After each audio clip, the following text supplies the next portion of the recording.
Hello दोस्तों, कैसे हो आप सभी। आज हम बात करने वाले हैं class 6 chapter 3 fibre to fabric. ठीक है, तो सबसे पहले बात करते हैं फाइबर्स के बारे में। फाइबर्स क्या होती हैं? Fibres all clothes material are made up of long narrow thin structure called fibre. कि जितने भी हमारे कपड़े हैं वो एक नैरो थिन स्ट्रक्चर से बनते हैं, एक धागे से बनते हैं, तो उसको क्या बोलते हैं? फाइबर बोलते हैं। Fibre are obtain from natural as well as man made. कि फाइबर दो तरीके से हम ऑब्टेन कर सकते हैं। सबसे पहला आपका सबसे पहला नेचुरल देन मैन मेड। तो हम दो तरीके से फाइबर को बनाते हैं या फिर ऑब्टेन करते हैं, जैसे मैन मेड एंड नेचुरल। तो सबसे पहले अब बात करते हैं हम फैब्रिक की। तो फैब्रिक क्या होती है? कि फैब्रिक इज क्लॉथ और other material produced by weaving together cotton, nylon, wool, silk और other threads. Fabric are used for making things such as clothes, curtains and sheets. अब क्या होता है कि फैब्रिक क्या हो गया? फैब्रिक या तो क्लॉथ हो गया या वो स्पेसिफिक, जैसे हमने कोई थ्रेड बताया, तो वो मटेरियल जिसके थ्रू हम कोई भी जैसे हम क्लॉथ बना रहे हैं, कपड़ा बना रहे हैं, कि कपड़ा किससे बन रहा है? फैब्रिक से। तो वो मटेरियल है जिससे हम कपड़े को बना रहे हैं, उसी को क्या बोल दिया हमने? फैब्रिक बोल दिया। All clothes are made from fibres which are obtain from plants, animals और मेड सिंथेटिकली। अब देखिएगा कि या तो हम उनको प्लांट से लेते हैं या उनको एनिमल से लेते हैं या फिर उनको हम सिंथेटिक, जिसको हम मैन मेड बोलते हैं, मतलब सिंथेटिक उनको हम बनाते हैं। Fibre are made of long narrow thin tube like structure. अब फाइबर्स कैसे होते हैं? लॉन्ग, नैरो, बारीक होते हैं, थिन होते हैं और ट्यूब लाइक स्ट्रक्चर होते हैं, राइट। तो अब बात करते हैं हम प्लांट्स के बारे में कि प्लांट से हम किस तरीके से ऑब्टेन करते हैं। तो plant have fibre in their body structure. Plants में अलग अलग बॉडी स्ट्रक्चर में फाइबर्स होती है, जैसे किसी में फ्रूट में हुई, किसी में स्टेम में हुई, तो सब में हमारा अलग अलग तरीके से फाइबर्स होती हैं। तो प्लांट फाइबर्स कैसी होती है, कहाँ कहाँ पे कैसे होता है? तो सबसे पहली बात cotton. Cotton obtain from the cotton plant. कि कॉटन को हम कहाँ से लेते हैं? कॉटन प्लांट से ऑब्टेन करते हैं। Cotton is shown in black soil and in a warm climate. अब देखिए कॉटन कहाँ पे होती है? कॉटन ज़्यादातर जहाँ पे जो गर्म इलाके होते हैं, जो गर्म जगह होती है, वहाँ पे होती है। और उसको कौन सी सॉइल चाहिए होती है? कॉटन को ब्लैक सॉइल चाहिए होती है। अलग अलग तरीके की सॉइल होती है ना, तो उनमें एक स्पेसिफिक टाइप यानी कि ब्लैक सॉइल कॉटन को चाहिए होती है अपनी ग्रोथ के लिए। उसके बाद बात करते हैं जूट। जूट कहाँ से मिलती है? Source of jute is the stem of the jute plant. अब जूट जो प्लांट होता है उसका जो स्टेम होता है, उसी से हम जूट को ऑब्टेन करते हैं। उसके बाद आते हैं hemp, obtain from the drug plant. अब जो एक प्लांट है उससे हम हेम्प को ऑब्टेन करते हैं। इसके लिए भी अलग अलग प्रोसेस होते हैं जिनके थ्रू हम इनको ऑब्टेन करते हैं। उसके बाद है flax. Flax obtain from linseed plant and is used for weaving linen. अब लिनन कपड़ा होता है, आपने देखा होगा, वो बहुत बारीक कपड़ा होता है जो गर्मियों में मोस्टली पहनते हैं। उसकी शर्ट ज़्यादातर बनती है, शर्ट और पैंटी बनती हैं, और वो बहुत ही अच्छा होता है। मतलब एक अगर उसमें क्लफ वगैरह दिलाते हैं तो बहुत टाइट हो जाता है, तो वो लिनन होता है। उसके बाद रेम।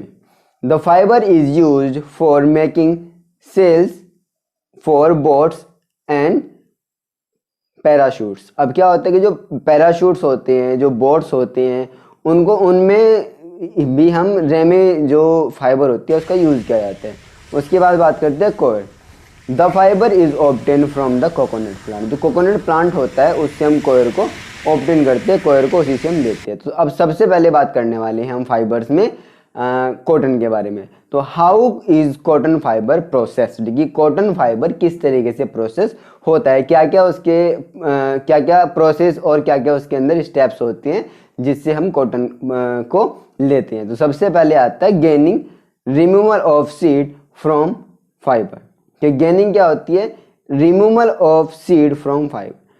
कि जो हमारा सीड होता है कॉटन का, कॉटन एक सीड होता है उसके अंदर, उसके ऊपर जैसे हमारा एक फ्लावर होता है ना, इस तरीके से होती है वो, और फिर उसके ऊपर कॉटन लगी होती है। तो उसमें क्या करते हैं? गेनिंग एक प्रोसेस होता है जिसमें हम सीड को उससे अलग कर लेते हैं, जो हमारा फाइबर होता है।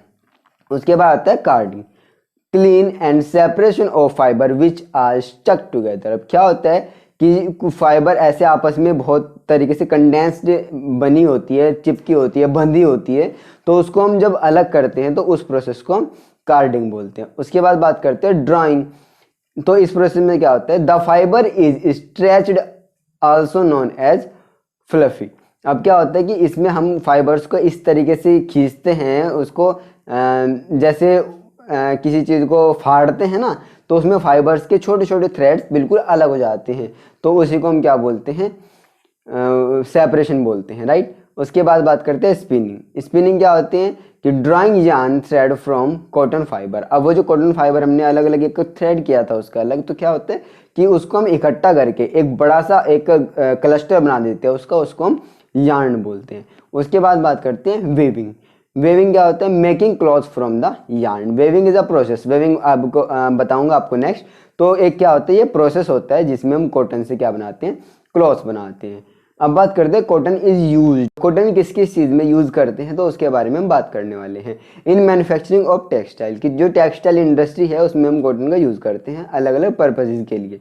As an absorbent in hospital, कि उसको हम हॉस्पिटल में भी यूज़ करते हैं, जैसे ड्रेसिंग करते हैं, पट्टी करते हैं तो उसमें हम कॉटन यूज़ करते हैं, प्लास्टर ऑफ पेरिस लगाते हैं तो उसमें कॉटन यूज़ करते हैं, तो उनमें सब में भी कॉटन यूज़ हम करते हैं। As filters in mattresses, pillow and quilts. तो क्या होता है कि इन सब में हम उसका यूज़ करते हैं कॉटन का। उसके बाद बात करते हैं as a main raw material for the manufacturing of rayon and paper industry. Paper industry में और रेयन इंडस्ट्री में भी हम इसका यूज़ करते हैं। उसके बाद cloth from cotton are extensively use as mop and household for the cleaning machines in industries. अब क्या होता है कि कॉटन के क्लॉथ बनते हैं और मोप मतलब पोछा लगाते हैं, या फिर और भी बहुत सारे कपड़े, कर्टेंस बनते हैं, क्लॉथ्स बनते हैं, ये सब चीज़ें, बेडशीट्स बनती हैं, तो उन सब में इस कॉटन को हम यूज़ करते हैं। उसके बाद बात करते हैं हम जूट। तो जूट किस तरीके से प्रोसेस होता है, सबसे पहले आता है rating.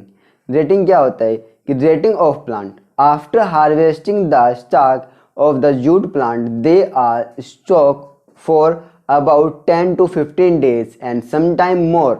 Ratings soften the stem tissue other than fiber. अब क्या होता है कि रेटिंग जो प्रोसेस होता है इसमें जो प्लांट होता है उसका एक स्टेम लिया जाता है, तो स्टेम जब उसको लेते हैं तो वो बहुत हार्ड होता है, तो उसको सॉफ्ट करने का काम हम रेटिंग प्रोसेस में करते हैं। उसके बाद आता है stripping. The stalk are stripped to bring the fibre out with hands. अब स्ट्रिपिंग का मतलब क्या होता है कि उसको अलग अलग कर लेना, हाथों से उसको सेपरेट कर लेना। उसके बाद बात करते हैं washing and drying. The stripped fibre are washed out and dried in the sun. अब क्या होता है कि उनको हम अलग निकाल लेते हैं और अलग निकालने के बाद उनको पहले साफ़ करते हैं, वॉश करते हैं और देन हम उनको ड्राई करते हैं, मतलब धूप में ऐसे उसको खुला रख देते हैं जिससे वो ड्राई हो जाते हैं, सूख जाते हैं और फिर उसके एक अलग थ्रेड निकल जाती है। उसके बाद बात करते हैं कि जूट को हम किस किस चीज़ में यूज़ करते हैं।